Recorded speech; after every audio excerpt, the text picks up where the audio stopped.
ശബരിമലയിലെ പേര് എടുത്തു പറഞ്ഞ് തമിഴ്നാട്ടിൽ പ്രധാനമന്ത്രി നരേന്ദ്രമോദിയുടെ വോട്ട് തേടൽ. തമിഴ്നാട്ടിലെ പ്രചാരണ യോഗങ്ങളിലാണ് ശബരിമലയുടെ പേര് പരാമർശിച്ച് പ്രധാനമന്ത്രി പ്രസംഗിച്ചത്. കോൺഗ്രസുകാരും കമ്മ്യൂണിസ്റ്റുകളും മുസ്ലിം ലീഗും ശബരിമലയിൽ വിശ്വാസത്തിന്റെ അടിത്തറ തകർക്കാൻ നോക്കി. BJP മാത്രമാണ് വിശ്വാസികൾക്കൊപ്പം നിന്നതെന്ന് പ്രധാനമന്ത്രി പറഞ്ഞു. ഇന്നലെ കോഴിക്കോട് NDA റാലിയിൽ പേരെടുത്ത് പറയാതെയാണ് ശബരിമല വിഷയം മോദി പരാമർശിച്ചത്. Congress, Communist and Muslim League are playing a dangerous game regarding the Sabarimala temple. They are using brute force to strike at the root of faith and expression. Sadly for them, till BJP is there, no one will be able to destroy our faith and culture. Sajith ചേരുന്നു. സജിത്ത്, ഇന്നലെ കോഴിക്കോട് നടന്ന പ്രസംഗത്തിൽ റാലിയിൽ പ്രധാനമന്ത്രി സംസാരിച്ചത് ആചാരം സംരക്ഷിക്കും എന്ന് മാത്രമായിരുന്നു. എന്നാൽ തമിഴ്നാട്ടിൽ സംസാരിച്ചിരിക്കുന്നത് അതിനേക്കാൾ കുറച്ചുകൂടി മുകളിലേക്കാണ്. മുസ്ലിം ലീഗിനെയും കമ്മ്യൂണിസ്റ്റുകളെയും കോൺഗ്രസുകാരെയും എടുത്തു പറഞ്ഞുകൊണ്ടാണ് ഇവർ വിശ്വാസത്തിന്റെ അടിത്തറ തകർക്കാൻ ശ്രമിക്കുന്നു എന്ന് പറഞ്ഞുകൊണ്ടാണ് ശബരിമലയുടെ പേരിൽ വോട്ട് ചോദിച്ചിരിക്കുന്നത്. മറ്റെന്തൊക്കെയാണ് പ്രധാനമന്ത്രി അവിടെ പ്രസംഗിച്ചിരിക്കുന്നത്? വിവരങ്ങൾ. ശബരിമല വിഷയം BJP പ്രചരണത്തിന്റെ മുഖ്യധാരയിലേക്ക് കൊണ്ടുവരുന്നു, പരസ്യ പ്രചരണത്തിലേക്ക് കൊണ്ടുവരുന്നു എന്ന കൃത്യമായ സൂചനയാണിത്. നേരത്തെ തന്നെ BJP സംസ്ഥാന തലത്തിൽ ഇത് പ്രചരണ വിഷയമാക്കുമെന്ന് പ്രഖ്യാപിച്ചിരുന്നു. പക്ഷേ ഇപ്പോൾ പ്രധാനമന്ത്രി തന്നെയാണ് ഇത്തരമൊരു ശബരിമല എന്ന വാക്ക് ഉപയോഗിച്ചുകൊണ്ട് കൃത്യമായി തെരഞ്ഞെടുപ്പ് റാലികളിലേക്ക് പ്രസംഗം വരുന്നത്. തമിഴ്നാട്ടിലെ ഇതൊരു പ്രചരണ ആയുധമായി BJP മാറ്റിയതോടുകൂടി കേരളത്തിലെ തുടർ റാലികളിലും തുടർ പ്രധാനമന്ത്രിയുടെ അടക്കമുള്ള പരിപാടികളിലും ശബരിമല തന്നെ മുഖ്യ വിഷയമാകും എന്ന കാര്യത്തിൽ തർക്കമില്ല. തെരഞ്ഞെടുപ്പ് കമ്മീഷന്റെ കൃത്യമായ നിരീക്ഷണം ഇതുമായി ബന്ധപ്പെട്ട് നിയന്ത്രണം നിലവിലുണ്ട്. പക്ഷെ അത് പ്രധാനമന്ത്രി തന്നെ മറികടന്നു എന്ന പ്രധാനപ്പെട്ട ഒരു സാഹചര്യം കൂടി നിലനിൽക്കുന്നു. തെരഞ്ഞെടുപ്പ് കമ്മീഷനെ നേരിട്ട് വെല്ലുവിളിച്ചുകൊണ്ടാണ് BJP ദേശീയ തലത്തിൽ തന്നെ ശബരിമല വിഷയം ഏറ്റെടുക്കുന്നത് എന്നതാണ് പ്രധാനപ്പെട്ട കാര്യം. ഒരു കാര്യം വ്യക്തമാണ്, ഇന്നലെ കോഴിക്കോട് നടന്ന റാലികളിൽ വിശ്വാസ സംരക്ഷണം അടക്കമുള്ള വിഷയങ്ങളാണ് പ്രധാനമന്ത്രി ചൂണ്ടിപ്പറഞ്ഞത്. പക്ഷേ തമിഴ്നാട്ടിലെ റാലിയിലേക്ക് അദ്ദേഹം ശബരിമല എന്ന പേര് നേരിട്ട് പരാമർശിക്കുന്നു. ഒപ്പം തന്നെ അതിലേക്ക് സംസ്ഥാന സർക്കാരിനെ മാത്രമല്ല, കേരളത്തിലെ സർക്കാരിനെ മാത്രമല്ല, കോൺഗ്രസിനെയും മുസ്ലിം ലീഗിന്റെയും പേര് പരാമർശിച്ചുകൊണ്ട് തന്നെ ഒരു വിമർശനത്തിന് പ്രധാനമന്ത്രി തയ്യാറായിരിക്കുന്നു എന്നതാണ് ശ്രദ്ധേയം. അടുത്ത 18-ാം തീയതി പ്രധാനമന്ത്രി കേരളത്തിൽ വീണ്ടും വരുന്നുണ്ട്. തിരുവനന്തപുരത്താണ് അദ്ദേഹത്തിന്റെ പ്രചരണ പരിപാടി. സ്വാഭാവികമായും തിരുവനന്തപുരത്ത് ശബരിമല വിഷയത്തിൽ ഊന്നി നിന്നുകൊണ്ടുള്ള ഒരു പ്രസംഗം തന്നെ നമുക്ക് പ്രതീക്ഷിക്കാം. പ്രധാനമന്ത്രിയുടെ നീക്കങ്ങളും ശബരിമല വിഷയത്തിൽ ഊന്നിക്കൊണ്ടുള്ള ഒരു പുതിയ രാഷ്ട്രീയ നീക്കം തന്നെയാണ് അദ്ദേഹം ലക്ഷ്യമിടുന്നതെന്നും വ്യക്തമാണ്. സൈത, ഇതിലൊരു തെരഞ്ഞെടുപ്പ് ചട്ട ലംഘനം എന്നത് ചൂണ്ടിക്കാണിച്ചുകൊണ്ട് തെരഞ്ഞെടുപ്പ് കമ്മീഷൻ എന്തെങ്കിലും നടപടികളിലേക്ക് പോകാൻ സാധ്യതയുണ്ടോ? പ്രധാനമന്ത്രി ആയതുകൊണ്ട് തന്നെ അത്തരത്തിൽ എന്തെങ്കിലും കാര്യങ്ങൾ സംഭവിക്കുമോ?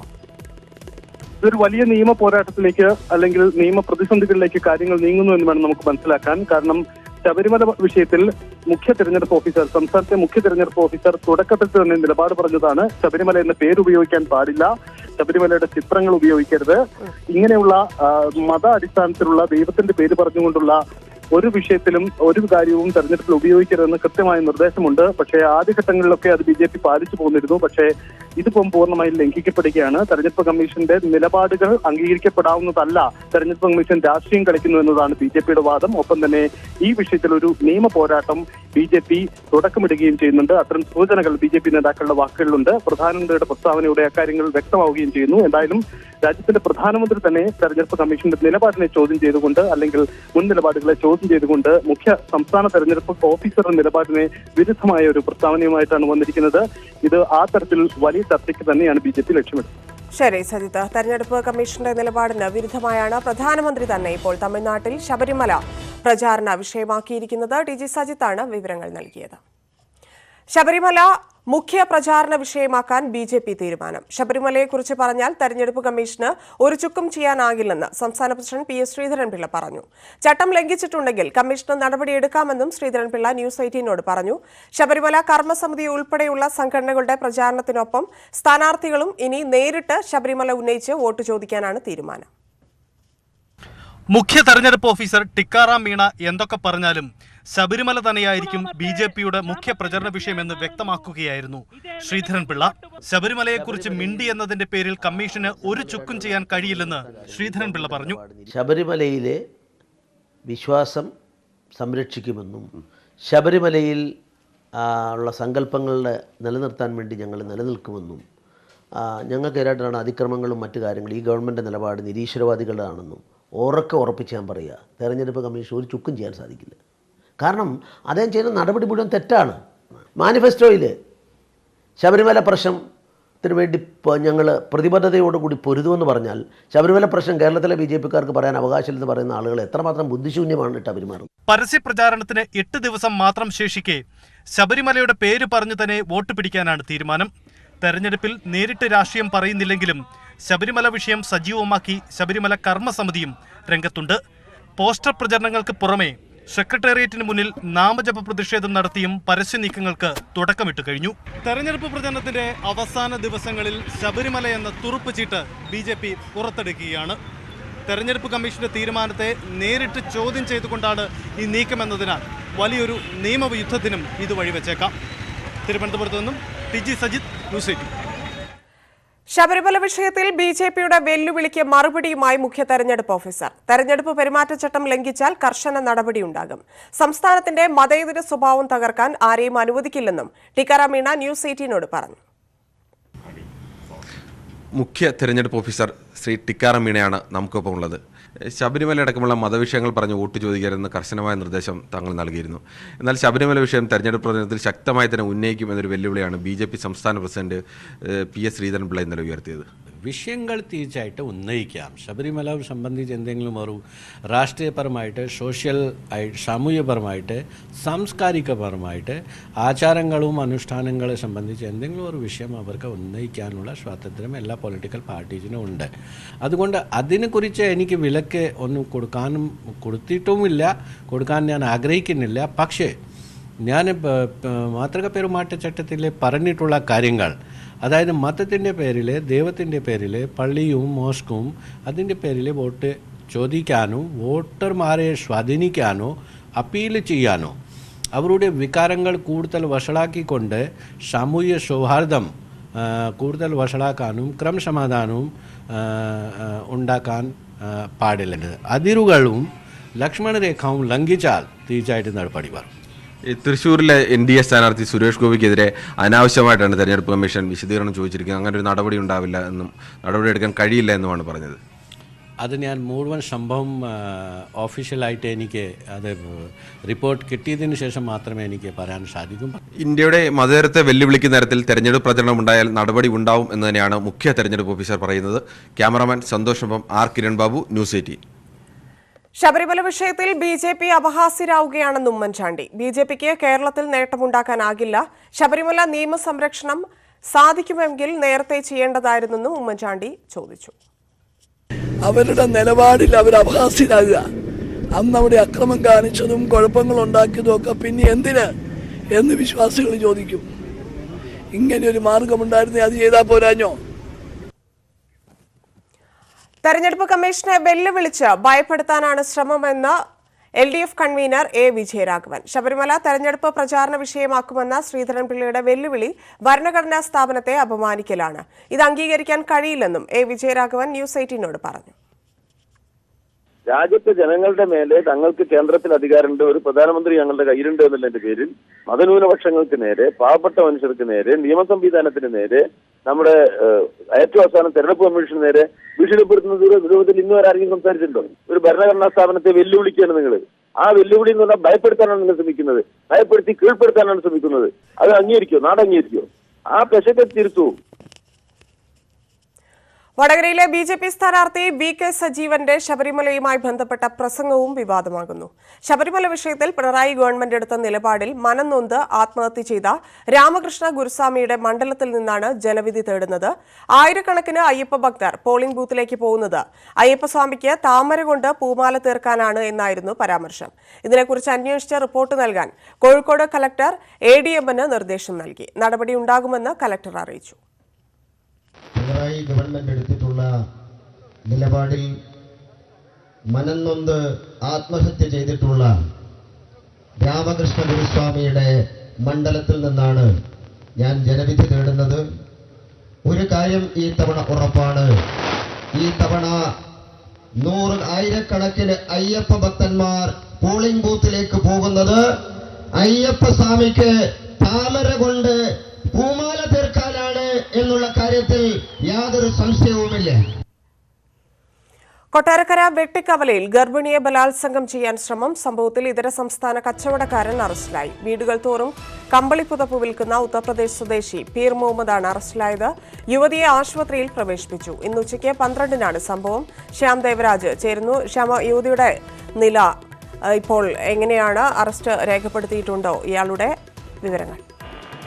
ഉച്ചയ്ക്ക് 12 മണിയോടുകൂടിയായിരുന്നു സംഭവം അരങ്ങേറിയത്. കൊട്ടാരക്കരയ്ക്ക് സമീപം വെട്ടിക്കവലയിലാണ് ഈ ഇത്തരം ഒരു ആക്രമണം ഉണ്ടായത്. ഉച്ചയ്ക്ക് 12 മണിയോടെ വീടിന് സമീപത്തേക്ക്, ഈ യുവതി താമസിക്കുന്ന വീടിന് സമീപത്ത് തുണി വിൽക്കാൻ വേണ്ടി എത്തിയതാണ്, വസ്ത്രം വിൽക്കാൻ വേണ്ടി എത്തിയതാണ് ഈ പ്രതി. വീട്ടിൽ ഈ സമയം യുവതി മാത്രമേ ഉണ്ടായിരുന്നുള്ളൂ. തുണി ആവശ്യമില്ല എന്ന് യുവതി അറിയിച്ചു. തുടർന്ന് യുവതി വീടിനുള്ളിലേക്ക് കയറി പോകാൻ തുടങ്ങുന്നതിനിടെയാണ് ഇത്തരം ആക്രമണം ഇയാളുടെ ഭാഗത്തു നിന്നുണ്ടായത്. ഇതര സംസ്ഥാന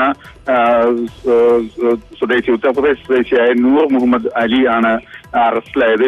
ഇദ്ദേഹത്തെ നാട്ടുകാരാണ് കസ്റ്റഡിയിലെടുത്ത് അറസ്റ്റ് ചെയ്യുകയും തടഞ്ഞു വെക്കുകയും തുടർന്ന് പോലീസിന് കൈമാറുകയും ചെയ്യുകയായിരുന്നു. ഇയാളുടെ അറസ്റ്റ് അല്പസമയത്തിനുള്ളിൽ രേഖപ്പെടുത്തും. യുവതിയെ കൊട്ടാരക്കര താലൂക്ക് ആശുപത്രിയിലാണ് പ്രവേശിപ്പിച്ചിട്ടുള്ളത്. പ്രാഥമികമായ ചികിത്സയാണ് നൽകിയത്. ഈ യുവതിയുടെ ആരോഗ്യനില സംബന്ധിച്ച് ഡോക്ടർമാർ പരിശോധിച്ചു വരികയാണ്. ശരി ശ്യാം. വാരാണസിയിൽ നരേന്ദ്രമോദിക്കെതിരെ മത്സരിക്കാൻ സന്നദ്ധത അറിയിച്ച് പ്രിയങ്ക ഗാന്ധി. ഹൈക്കമാൻഡിനെയാണ് പ്രിയങ്ക നിലപാട് അറിയിച്ചത്. പ്രിയങ്കയുടെ സ്ഥാനാർത്ഥിത്വത്തിൽ ഹൈക്കമാൻഡ് അന്തിമ തീരുമാനമെടുക്കും. എം ഉണ്ണികൃഷ്ണൻ ചേരുന്നു. ഉണ്ണി, മത്സരിക്കാനുള്ള സാധ്യത എത്രത്തോളമാണ്? അന്തിമ തീരുമാനം ഹൈക്കമാൻഡ് തന്നെയാവുമോ എടുക്കുക? പ്രിയങ്ക ഗാന്ധി വാരാണസിയിൽ നരേന്ദ്രമോദിക്കെതിരെ സ്ഥാനാർത്ഥിയാകുന്ന കാര്യം കോൺഗ്രസ് സജീവമായി തന്നെ പരിഗണിക്കുന്നു. ഇക്കാര്യത്തിൽ പ്രിയങ്ക ഗാന്ധി തന്നെ അനുകൂല നിലപാട് അറിയിച്ചിരിക്കുകയാണ്. കോൺഗ്രസ് ഹൈക്കമാൻഡിനെയാണ് താൻ മത്സരിക്കാൻ തയ്യാറാണെന്ന് പ്രിയങ്ക ഗാന്ധി അറിയിച്ചിരിക്കുന്നത്. നിലവിലെ രാഷ്ട്രീയ സാഹചര്യം പരിഗണിച്ച് ആവശ്യമെങ്കിൽ വാരണാസിയിൽ മത്സരിക്കാൻ സന്നദ്ധത ഉണ്ടെന്നാണ് പ്രിയങ്ക അറിയിച്ചിരിക്കുന്നത്. ഉത്തർപ്രദേശ് സന്ദർശനത്തിന് മുന്നോടിയായി തന്നെയാണ് പ്രിയങ്ക ഈ ഒരു നിലപാട് സോണിയാഗാന്ധിയും രാഹുൽ ഗാന്ധിയും അറിയിച്ചിരിക്കുന്നത്. പ്രിയങ്ക മത്സരിക്കുമോ എന്ന കാര്യത്തിൽ ഇനിയിപ്പോൾ തീരുമാനമെടുക്കേണ്ടത് പാർട്ടി നേതൃത്വമാണ്.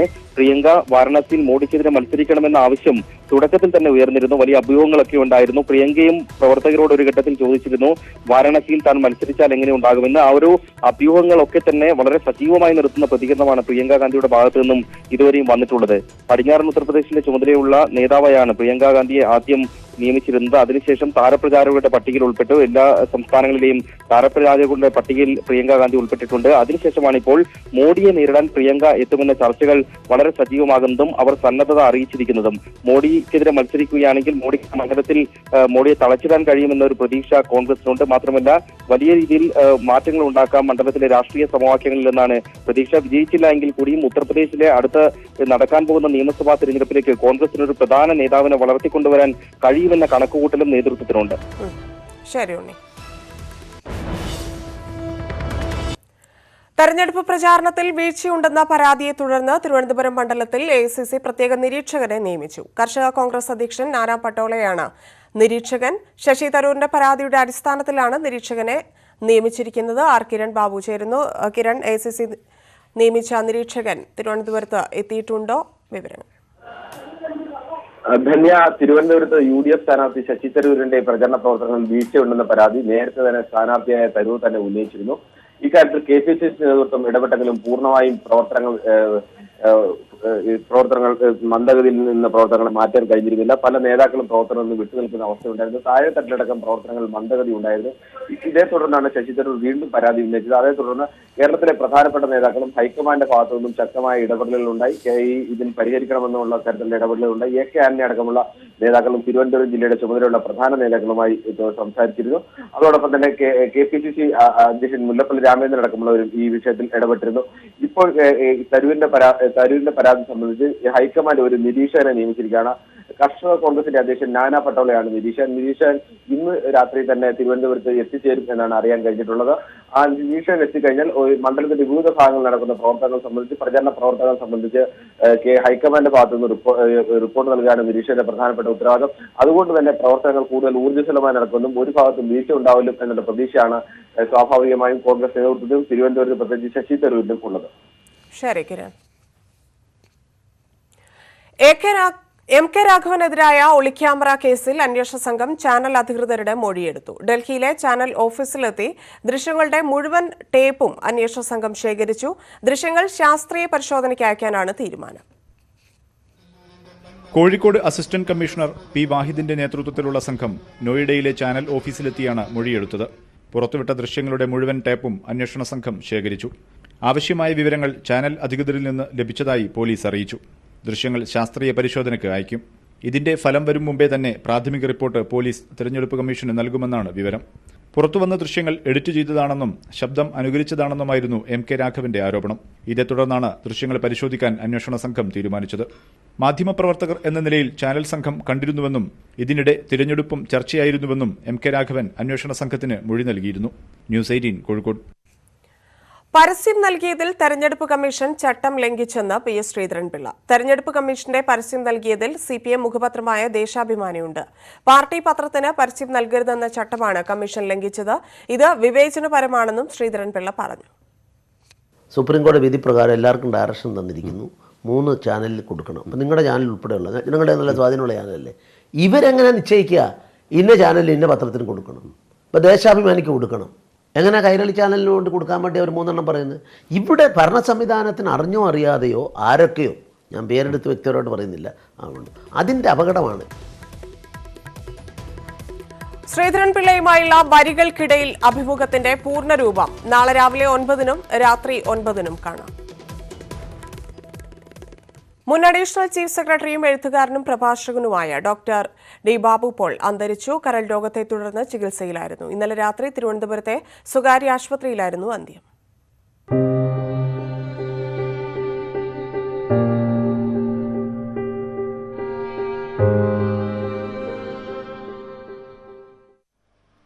കരളിൽ അണുബാധ ഉണ്ടായതിനെ തുടർന്ന് ഒരാഴ്ച മുൻപാണ് ഡോക്ടർ ബാബു പോളിനെ ആശുപത്രിയിൽ പ്രവേശിപ്പിച്ചത്. 2 ദിവസം മുൻപ് രോഗം മൂർച്ഛിച്ചതോടെ വെന്റിലേറ്റർ സഹായത്തോടെ ജീവൻ നിലനിർത്തുകയായിരുന്നു. ഇന്നലെ രാത്രി 11:45 അന്ത്യം. ഇന്ന് രാവിലെ സെക്രട്ടേറിയറ്റിന് സമീപമുള്ള പുന്നൻ റോഡിലെ സെന്റ് പീറ്റേഴ്സ് യാക്കോബായ പള്ളിയിൽ പൊതുദർശനത്തിന് വെച്ച മൃതദേഹം ഉച്ചയോടെ കുറവൻകോണത്തുള്ള വീട്ടിലെത്തിച്ചു. സാംസ്കാരിക, സാമൂഹിക, രാഷ്ട്രീയ രംഗത്തുള്ള നിരവധി പേരാണ് അന്ത്യോപചാരം അർപ്പിക്കാനായി എത്തുന്നത്.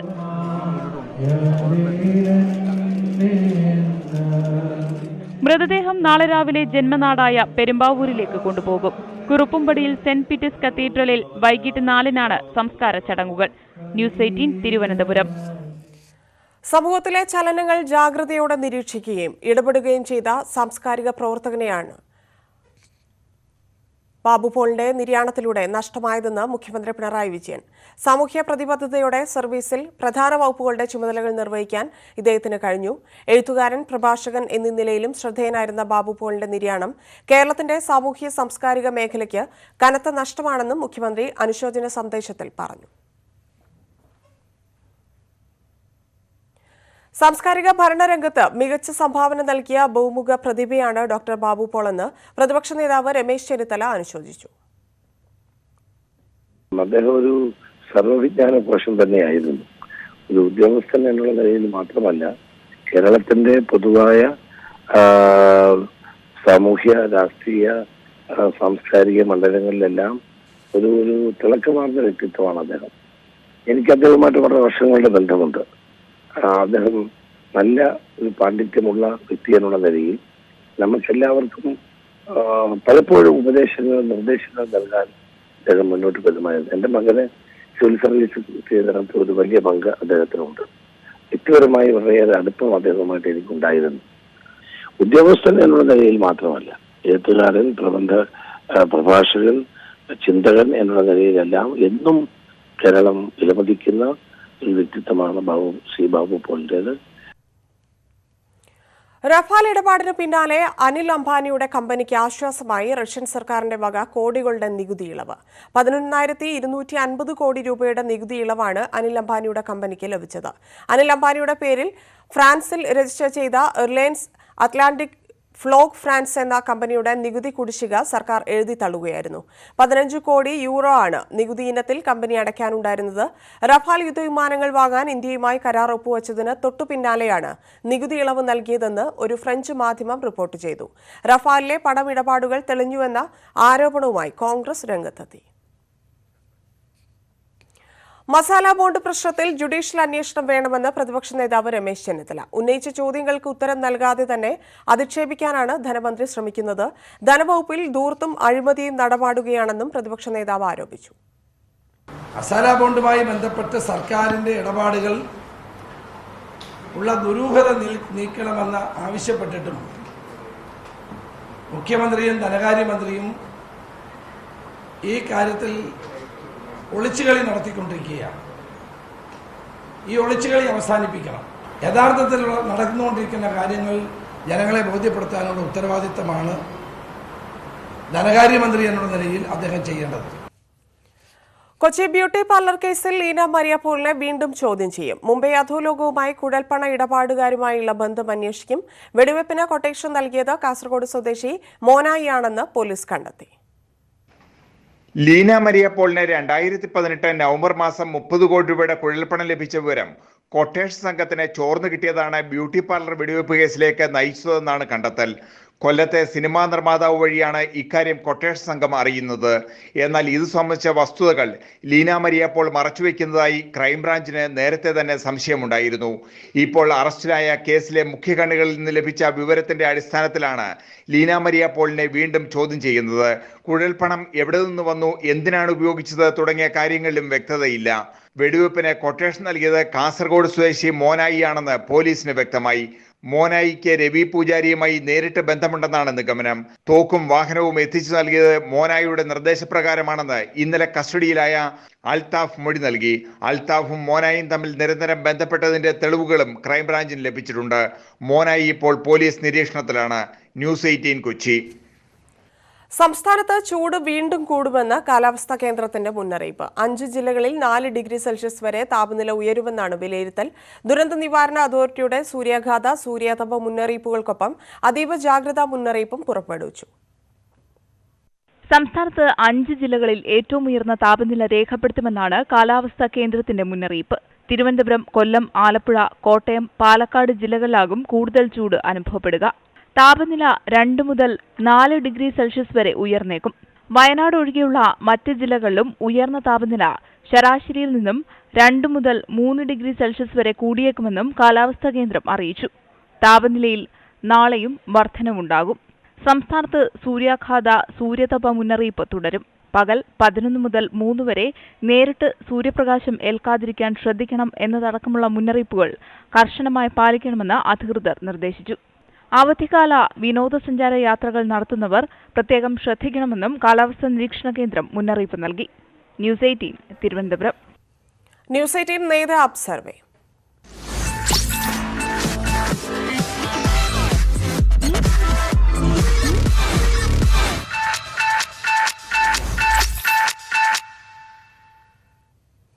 നേതാപ്പും ന്യൂസ് 18 സംയുക്തമായി ഒരുക്കുന്ന അഭിപ്രായ വോട്ടെടുപ്പിലെ ഇന്നത്തെ ചോദ്യങ്ങൾ.